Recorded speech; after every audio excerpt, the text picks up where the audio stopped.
Hello everyone, I am Monica and this is the second video of types of research.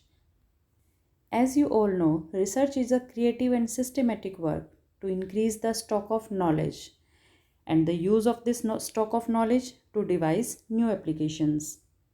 And these are the types of research, and we have done these four types in earlier video of types of research. First video of type of research. First one is basic research का main purpose है हमारी knowledge को increase करना, हमारे ज्ञान में वृद्धि करना। यहाँ आपको हो सकता है कुछ नया ना सिखाया जाए, लेकिन आपकी नॉलेज इन्हांस होगी। Second is applied research.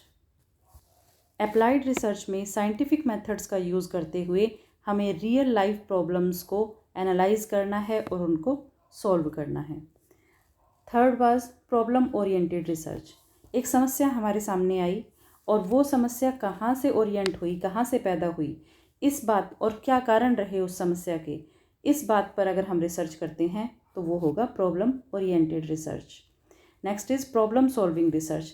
समस्या हमारे सामने आ गई, अब उसको हमने सॉल्व करना है और उसको सॉल्व करने के लिए हमने रिसर्च करनी है कि किन किन तरीक़ों से ये समस्या का हम समाधान कर सकते हैं, तो वो होगा प्रॉब्लम सॉल्विंग रिसर्च। ये 4 पॉइंट्स हम फर्स्ट वीडियो जो है टाइप्स ऑफ रिसर्च उसमें कर चुके हैं और आज हम करेंगे qualitative research, quantitative research and all these. Qualitative research quality, quantitative research quantity. Quality गुण, यहाँ आपने संख्या पे नहीं जाना है बल्कि क्वालिटी को देखना है, गुण को देखना है। यहाँ जो आपका सैम्पल साइज़ होगा वो छोटा होगा, ज़्यादा लंबा चौड़ा नहीं होगा। 6 से लेके 10 पर्सन्स हो सकते हैं जिन पर आप अपनी रिसर्च करेंगे। It is a process that is about inquiry that helps in depth understanding of the problem और issues in their natural settings and this is a non statistical research method. यहाँ पर आपने संख्या पे नहीं जाना है। जो सैम्पल साइज़ होगा, sample size is usually restricted to 6 to 10 people in a sample. Open ended questions यहाँ पर पूछे जाएंगे और इस ढंग से पूछे जाएंगे कि एक क्वेश्चन के साथ दूसरा क्वेश्चन जुड़ा हुआ हो, दूसरा क्वेश्चन संबंधित हो। जो आपको सैंपल दिया जाएगा, जो 6 से 10 लोगों का सैंपल मिला है, उसी के आधार पर आपने इन्फॉर्मेशन इकट्ठी करनी है और अपनी रिसर्च करनी है। मीन्स क्वालिटेटिव रिसर्च के अंदर सैंपल छोटा होगा, संख्या छोटी होगी, बल्कि आपने फोकस करना है क्वालिटी पर। Next is quantitative research.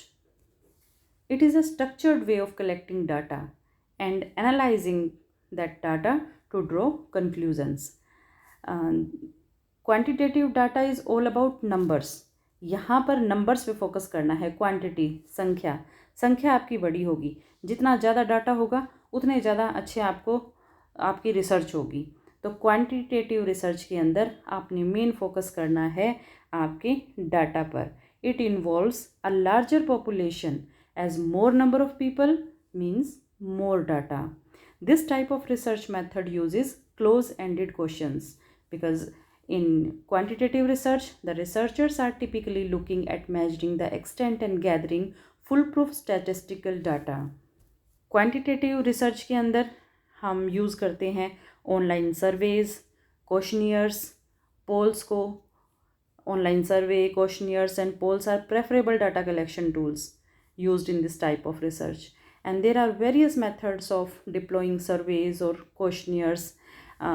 In recent time, online surveys and questionnaires have gained popularity. Survey respondents can receive their surveys on mobile phones, on emails, or can simply use the internet to access surveys or questionnaires. Means quantitative research के अंदर जिस तरीके से आप research करोगे उसमें शामिल होंगे, आप ऑनलाइन सर्वे कर सकते हो, क्वेश्चनियर्स फिल करवा सकते हो, पोल्स कर सकते हो। ज़्यादा से ज़्यादा लोगों को आपने इसमें शामिल करना है। मोर डाटा का मतलब मोर इन्फॉर्मेशन।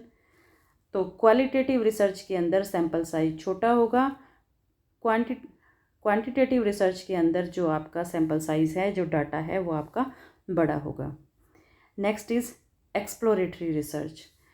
एक्सप्लोर, इसके नाम से ही क्लियर है कि रिसर्च क्वेश्चन को एक्सप्लोर करना है, लेकिन ज़रूरी नहीं आपको इसमें कंक्लूज़न मिले। कंक्लूज़न मिल भी सकता है और कंक्लूज़न नहीं भी मिल सकता। जैसे कि किसी ने रेस्टोरेंट खोला, रेस्टोरेंट खोलने के 2 महीने बाद उस पर्सन के दिमाग में आया कि मैं जानता हूँ कि जानना चाहता हूँ मैं कि मेरे जो कस्टमर्स हैं उनका सेटिस्फेक्शन लेवल क्या है। तो उसने अपने हिसाब से ये जानने की कोशिश की कि कस्टमर्स का सेटिस्फेक्शन लेवल क्या है। अब कस्टमर्स की तरफ से उसे आंसर मिल भी सकता है और नहीं भी मिल सकता, दोनों से ही बात है। मीन्स क्वेश्चंस को एक्सप्लोर किया सेटिस्फेक्शन जानने के लिए। आंसर जो कंक्लूज़न है वो मिल भी सकता है और नहीं भी मिल सकता। तो exploratory research is conducted to explore the research questions and may or may not offer a final conclusion to the research conducted. It is conducted to handle new problem areas which haven't been explored before. Next is descriptive research. Descriptive research में आपने research करनी है current issues पर। Data collection करनी है आपने। Data collection करने के बाद जो करंट इश्यूज़ हैं उन पर फोकस करना है। This type of studies are used to describe the behaviour of a sample population. In descriptive research only one variable, it may be quality और it may be quantity, is required to conduct a study. Exploratory research करते हुए आपने कोई भी एक variable लेना है, या तो क्वालिटी ले लो या क्वांटिटी ले लो, या तो संख्या ले लो या उसका गुण ले लो, और उस एक वेरिएबल को लेकर आपने अपनी स्टडी करनी है। The 3 main purpose of descriptive research are describing, explaining and validating the findings. जो डिस्क्रिप्टिव रिसर्च है उसके 3 पर्पस हैं। सबसे पहले डिस्क्राइब करना, डिस्क्राइब करने के बाद उसको एक्सप्लेन करना, और उसके बाद उसे जो भी फाइंडिंग्स निकल के आई उसको वैलिडेट करना। मीन्स डिस्क्रिप्टिव रिसर्च के अंदर आपने करंट इश्यूज़ पर फोकस करना है। And the last is explanatory research. Explanatory research और casual research is conducted to understand the impact of certain changes in existing standard procedures. Conducting experiments is the most popular form of casual research. For example, research conducted to understand the effect of rebranding on customer loyalty. Explanatory research के अंदर आप research करेंगे कि अगर कुछ changes हुए हैं तो उन चेंजेस का क्या प्रभाव पड़ा है एग्जिस्टिंग सिचुएशन के ऊपर। फॉर एग्ज़ाम्पल, इंडिया में जियो सिम बहुत पॉपुलर हुआ, हर दूसरे पर्सन के पास जियो सिम था। पहले कंपनी उसको पे करके दे रही थी सिम को, बाद में उनकी पेमेंट भी कम कर दी, 200 रुपये में सिम आप अपने घर ले जा सकते थे। उसके कुछ टाइम बाद सभी फ्री के कर दिए कि जियो की सिम फ्री में आप ले सकते हैं। और इंडिया की एक बहुत बड़ी पॉपुलेशन ऐसी हो गई जिन सब के पास जियो के सिम थे, जो चला रहे थे, क्योंकि स्टार्टिंग में शायद उन्होंने 3 महीने तक फ्री इनकमिंग आउटगोइंग दी, तो बहुत बेनिफिट्स थे, हर पर्सन के पास था। अब हर पर्सन ने जियो का सिम तो ले लिया, नया नंबर तो ले लिया, लेकिन उनका जो पुराना नंबर था, चाहे वो BSNL का है या एयरटेल का है, जो भी है, साइड बाय साइड वो भी उनका नंबर चल रहा था। अब जियो के सिम बहुत बिके। अब जियो कंपनी ने ये सोचा कि हम ये देखते हैं कि हमारे लॉयल कस्टमर कितने हैं।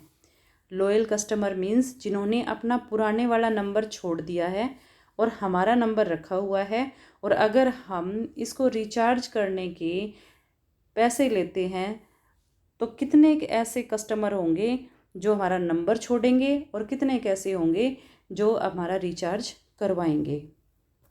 तो कस्टमर की लॉयल्टी को चेक करने के लिए उन्होंने रीब्रांड कर दिया, उन्होंने कुछ एक पेमेंट डिसाइड की।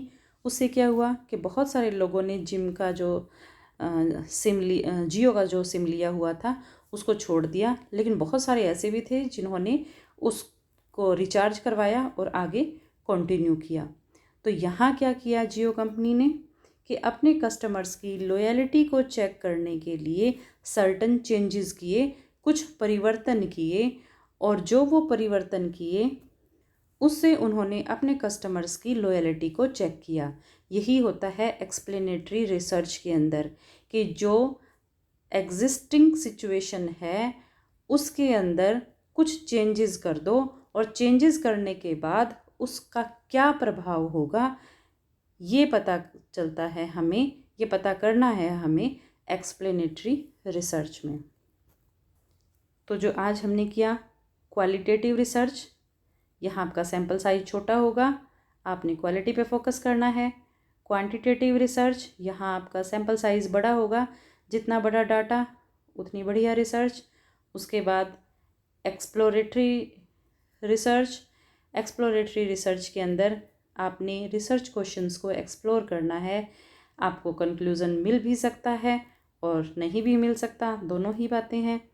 Next is descriptive research. Descriptive research के अंदर आपने करंट इश्यूज़ पर फोकस करना है। And last one is explanatory research. Explanatory research के अंदर जो आपने एग्जिस्टिंग स्टैंडर्ड है उसके अंदर कुछ एक चेंजेस करने हैं, और उसके बाद जो आउटकम निकल कर आएगी उसकी आपने रिसर्च करनी है। So these are the types of research. These are the 9 types of research. I hope you like this video. Subscribe the channel and don't forget like and share. Thank you.